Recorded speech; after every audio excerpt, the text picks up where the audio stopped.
नमस्ते। शुक्रवार की शाम इजरायली की खुफिया एजेंसी को पता चला कि मुल्ला हसन नसरुल्लाह 6 बजे हेडक्वार्टर पहुंचेगा। इसके 5 मिनट बाद इजराइल ने हिजबुल्ला के हेडक्वार्टर को निशाना बना दिया। इस अटैक में नसरुल्लाह के भाई समेत हिजबुल्ला के कई कमांडर के हुरों की तलाश में प्रस्थान करने का दावा किया गया है। हालांकि अभी तक यह स्पष्ट नहीं है कि नसरुल्लाह का गेम ओवर हुआ अथवा वह जहन्नुम जाने से बच गया। पर इजरायली हवाई हमले का टारगेट हसन नसरुल्लाह था, जो बैरूत में हेडक्वार्टर पर मौजूद था। एक हफ्ते से इजराइल ने हिजबुल्ला में हाहाकार मचाया हुआ है। हिजबुल्ला के 16 से ज्यादा वरिष्ठ सैन्य कमांडर ढेर हो चुके हैं। मुसलमानों का आतंकी संगठन बेशक पलटवार कर रहा है, लेकिन हालिया मंजर यह बताने के लिए काफी है कि हिजबुल्ला भी दहशत में है। यहूदियों के तीव्र गुस्से और जोरदार हमलों से उसकी फटी पड़ी है।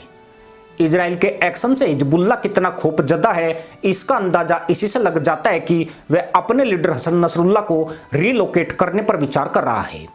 वो ईरान की मदद से उसको शिफ्ट करना चाहता है।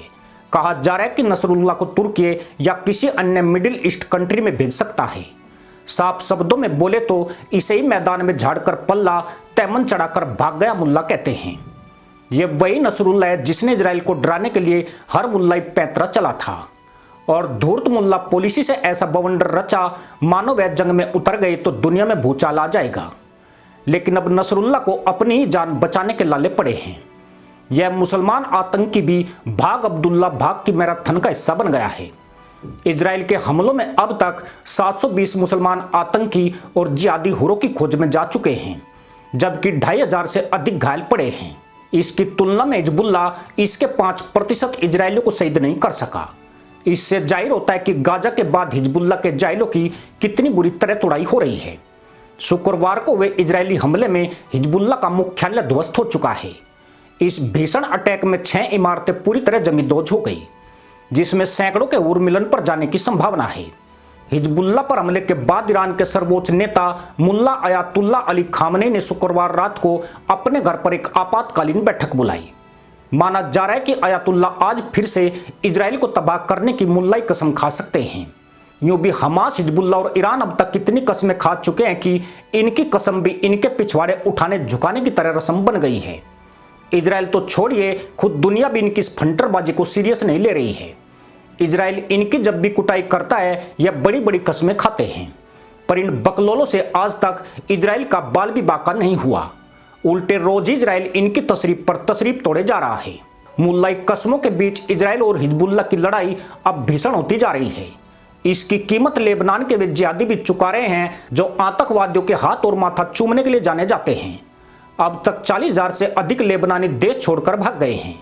मुल्लाओं में यह भगदड़ गाजा पट्टी के जैसी है। हिजबुल्ला प्रमुख के मरने की खबर के बाद तो हालात और भी भयावह हो गए हैं।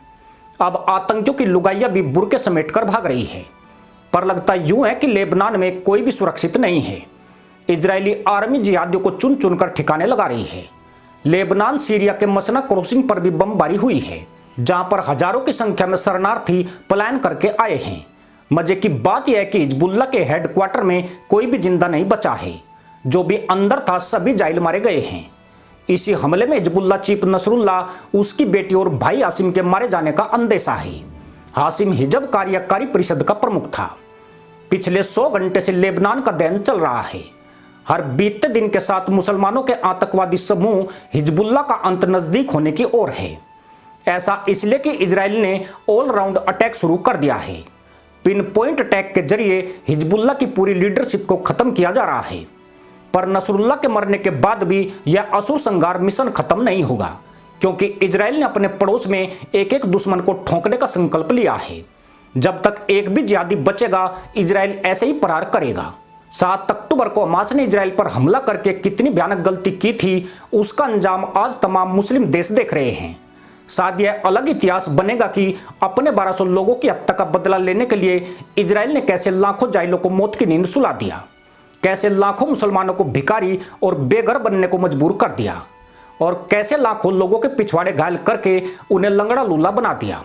इसमें हैरानी वाली बात यही है कि एक भी इस्लामिक देश की हिम्मत इजराइल के सामने दुम उठाने की नहीं हुई। इस्लाम के नाम पर मुसाफा करने वाले चुपचाप अपनी कौम का खात्मा होते देखते रहे। किसी भी मायने में ढाल ले, इसे ही कायरता और जाहिलियत कहते हैं। 1 साल से इजराइल के हाथों पिटकर और मरकर भी मुस्लिम बस यही कहते नजर आते हैं कि हिम्मत है तो बस अब की बार मार के दिखा। इसी के साथ अनुमति दोस्तों, जय हिंद, वंदे मातरम।